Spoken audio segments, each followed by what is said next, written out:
Say, kids, what time is it? It's story time!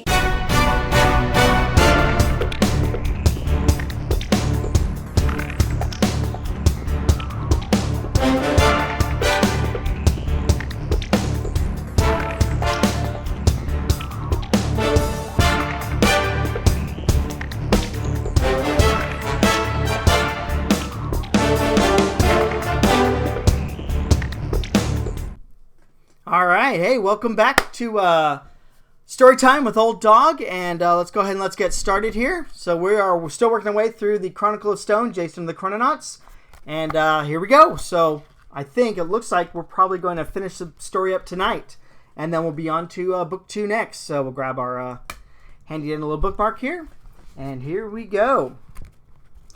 Pierce held the blaster at the ready as he rounded each corner. Anytime he saw someone, he pulled the trigger and froze his target in place. He was making excellent time as he headed deeper into the complex, catching all opposition by surprise and rendering them useless. He glanced at the black band on his wrist. It indicated that he was close. He increased his speed as he held the blaster pointed forward. He rounded the next corner and stopped abruptly, aiming at the guard ready to fire when he paused and lowered the blaster. This guard was already frozen. He glanced around at the hallway in both directions. Was he going in circles? He checked the holographic map floating above his wrist. It showed his progress, highlighting the hallways he had already traveled down with a thin red line. His map showed that this was the first time he had been at this location. He approached the guard and then looked past him through the open door behind him. Pierce looked into the room that the guard had been protecting, and his heart skipped a beat. The agent from this morning and Jason's mother were standing in the room, both frozen. Jason's jacket sat draped over the back of a chair. But Jason was gone. Jason stayed close to the man in the guard's uniform as they made their way through the underground complex. The man kept walking without stopping. He fired as he rounded each corner, hitting armed guards dead center, as if he knew exactly where they were going to be. They stopped at each intersection with more than one path, the man checking the device on his wrist before proceeding. When they stopped again, Jason moved closer so he could whisper to the man, "Do you know where my father is?" The man gave him a stern look. "You do exactly as I say, and you will be with your father." Jason smiled. The black band on the man's wrist beeped. He twisted suddenly, pointing his rifle at the wall. He tracked some invisible thing along the wall until the gun barrel pointed at the corner. Without warning, the man fired at nothing. At that same moment, another armed guard walked around the corner, right into the plasma blast. The man looked over his shoulder at Jason. "Let's go." Pierce ran down the hallway at full speed, the frozen guards acting like a trail of breadcrumbs leading the way that the Valkyrie had taken Jason. How an Architect Elite soldier had beat him to Jason was something he would have to figure out later. Right now, he had to save Jason. He skidded to a stop at the next corner and leaned against the wall. He could smell the faint odor of ozone. A plasma rifle had been recently fired at this exact spot. He peeked around the corner. Ahead of him, Jason was crouched next to the Valkyrie, who had used his battlesuit's holographic projection to look like the guards in the facility, just like Pierce had. The only difference was that the Valkyrie's battlesuit could also make the plasma blaster look like any object he wanted.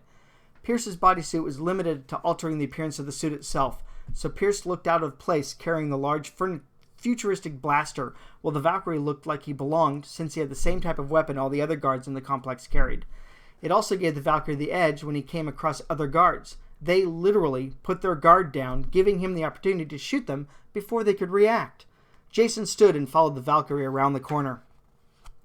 Pierce ran forward and hugged the corner as he peeked around. He ducked back just as the plasma ball hit the corner of the wall just above his head, the smell of ozone burning at his nostrils. "You're too late, Pierce! I have the boy!" the Valkyrie hollered from around the corner. Jason froze, not because he had been shot by the plasma weapon, but because he had made a huge mistake. Pierce, the man from this morning, was the one the stone message had instructed him to wait for. He had assumed that the man who had frozen Hauser was Pierce. Who else could it have been? But it was someone else. Why was everyone after him? What made him so important all of a sudden? He looked at the back of the man who peered around the corner, shouting things at Pierce, his gun pointed and ready to shoot at him again. He didn't know who this man was, but he couldn't stay with him. The message had stated he was in danger and to trust only Pierce. He slowly backed away down the hallway, staying as silent as possible as the man kept taunting Pierce, trying to draw him out into the open. Jason bumped into the wall behind him. He looked and saw the hallway ended at a locked door. It was the one that needed an iris scan from someone who worked here. As he was looking at the lock, the light on the panel flashed from red to green, and the lock clicked loudly. The door swung open, and the guard looked at Jason in alarm before a ball of plasma shot over Jason's shoulder and flooded over the body of the guard. Jason and the guard looked at each other, their eyes still locked, even though the guard was no longer seeing him in real time. Jason spun around and saw the man moving swiftly down the hallway toward him. His eyes flickered at the sudden motion at the corner, and the man spun around, shooting another blast from his rifle at the edge of the wall. The other man, the one the imposter had called Pierce, poked his weapon blindly around the corner and fired several rounds. Right before a blind shot hit him square in the chest, Jason noticed another one hit the man who had shot his mother. The world felt like it slowed to a snail's crawl as his heart thumped slower with each beat. Jason was aware of his surroundings, but they kept shifting like a blur. At first, he was still in the hallway where he had been shot. The world around him blurred, making him dizzy, and then resettled to the middle of a forest. Everything looked deserted, and every sound was muted and garbled, like he was underwater.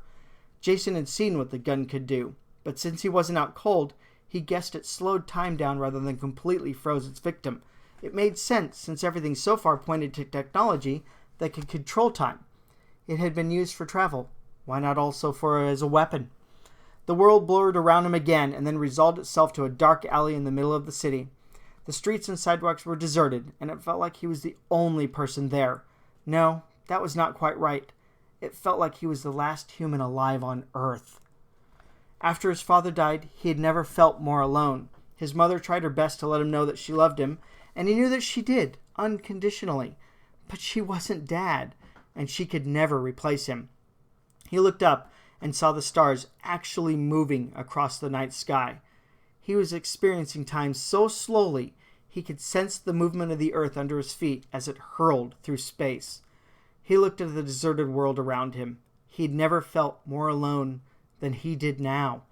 The entry in his journal had said his father was alive and that he was going to finally see him.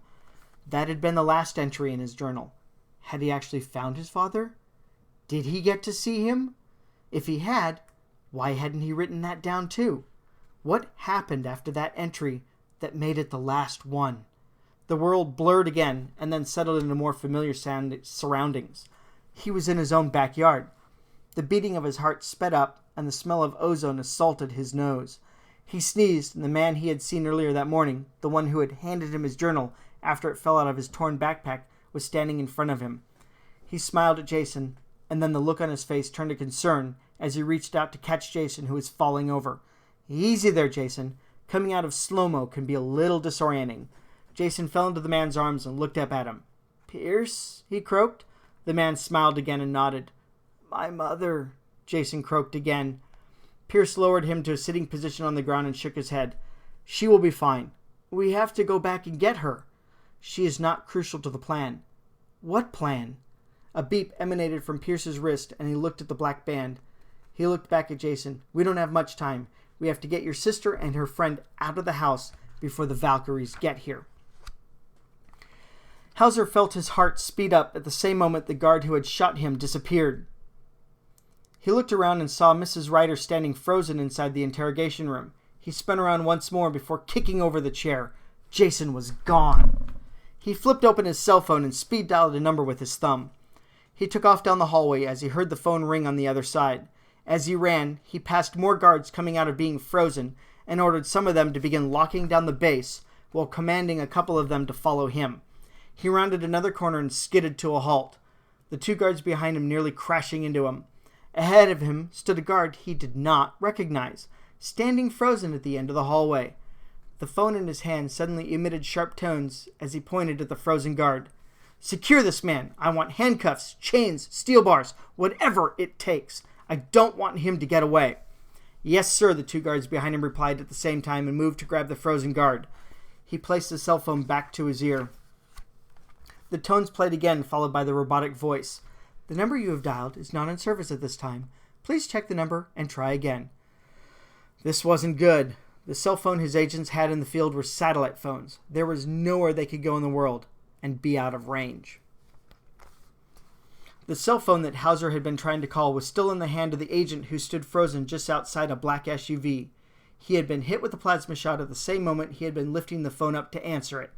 The Valkyrie, dressed in a fully armored battlesuit complete with mirrored helmet, faced the frozen agent for a moment. His suit shimmered briefly, and the Valkyrie now looked exactly like the agent. The plasma rifle in his hands visually shrunk until it looked like the cell phone in the agent's hand.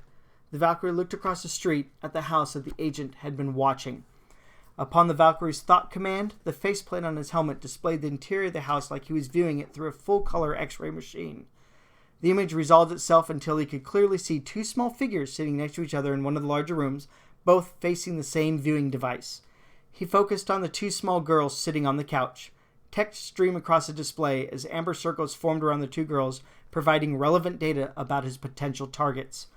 His scoot scanned the girls through the walls of the house from across the street. The data streaming in front of his face established that the smaller girl matched the description and relative age of Anya Ryder, the younger sibling of Jason Ryder. His target was confirmed, and he could move in when ready. The other one did not match anyone in his database of individuals important to his mission. He could freeze both girls once he was inside the house, but he only needed to take the little sister. If he couldn't find Jason directly, he would make Jason come to him. On the other side of the house from the Valkyrie, Jason watched from the bushes along the back fence as Pierce slowly made his way up the back porch steps. The second step from the top creaked, and Pierce froze, looking back at Jason. Jason held Pierce's scope to his eye and looked magically through the walls of the house at his little sister watching TV with Kirsten. He shook his head. Kirsten Hawley was the bane of his existence. She was in the same grade as him, but was nearly a head taller, so everyone thought she was much older, or conversely, thought he was much younger.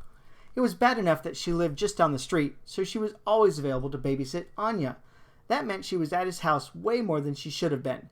Maybe it wouldn't be too much of a bad thing if the Valkyries got to her. Pierce hissed at him and motioned to be told if it was all clear. Jason checked through the scope again. The girls were too absorbed in whatever was on TV and hadn't heard anything. He looked at Pierce and waved him on. Pierce took the next step slowly until he was fully on the back porch. He took the house key Jason had given him and quietly unlocked the door, pausing as the latch caught and made a slight clunk sound as it opened.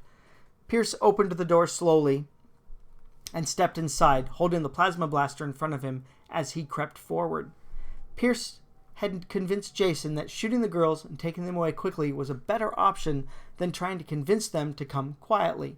They would never believe the message Jason had read on the stone, even if they could have read it themselves. Jason still wasn't fully convinced himself. He knew how crazy it sounded. A time traveler had been sent to protect Jason from a powerful enemy? Jason reluctantly agreed with Pierce that freezing the girls was the smarter choice. Good luck getting anyone to believe in time travel, let alone getting them to agree to leave the house in the middle of the night with a stranger. Jason adjusted the scope and accidentally adjusted it too far, letting him see through the house and into the front yard. His heart jumped into his throat. There was a man dressed in a full-body armored suit, carrying a huge plasma rifle in one hand, walking up the front steps of the house. He quickly lowered the scope, ready to call it to Pierce and warn him. But Pierce was already inside the house, and he wouldn't hear Jason unless he yelled loud enough for everyone to hear him, including the Valkyrie. He raised his scope again and looked at the Valkyrie. From the angle of the helmet, Jason could tell he was watching Kirsten and Anya. The Valkyrie must have had the same capability to look through the walls, since he was looking directly at the two girls, even though there was a solid wall between them. He refocused the scope and watched Pierce crouching down in the kitchen. He had no idea that the enemy was right outside the front door. Jason readjusted the angle of the scope and watched the fully armed super soldier mounting the front steps. Jason half stood in the bushes. He was unarmed and couldn't warn Pierce about what was coming without giving away the fact that he was there. If the soldier discovered Jason was at the house, he would take him, and then nothing in the message Jason left for himself, carved in stone, would come true. He lifted the scope up again and watched as the Valkyrie leaned back, readying himself to kick in the front door and do something horrible to Jason's family. And there was nothing Jason could do about it. Whew! Oh, well, that is the end of Jason and the Chrononauts, the Chronicle of Stone, Book 1. And I talk about in the story the architect Valkyries and everything. And Pierce had mentioned the emblem. So let me get the shadow here for the light so that you can see better. So that right there, that is the Architect Valkyrie symbol. So you can see the sword and the with the wings, and then the giant A and the low V there. So the Architect Valkyrie, that's the symbol on the side of their Architect Valkyrie suit. And that will come into play also at the very end of the series as well. So you'll want to roll back and check this one out. All right, so hey, that was the first book in Jason and the Chrononauts series, the Chronicle of Stone. I hope you enjoyed reading it or listening to it along with me as I read it to you for a story time with Old Dog. And by all means, if you enjoyed this, tell everyone, subscribe to our channel, ODNT, Old Dog New Tricks. I'll go ahead and be posting more in the Jason and the Chrononauts series, as well as working on some of the other series in all my books over there. So I'll be working through all of them. And I'm doing this because I enjoy it. I love writing for everyone. And I love writing for you guys. And if you're loving it as well, help me out.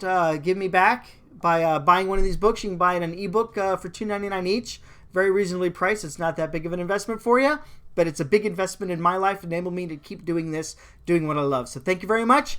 Have a good night. And coming up next, we'll read the next book, which is Episode 2, The Winter Sun. Coming soon. Thanks a lot. Good night.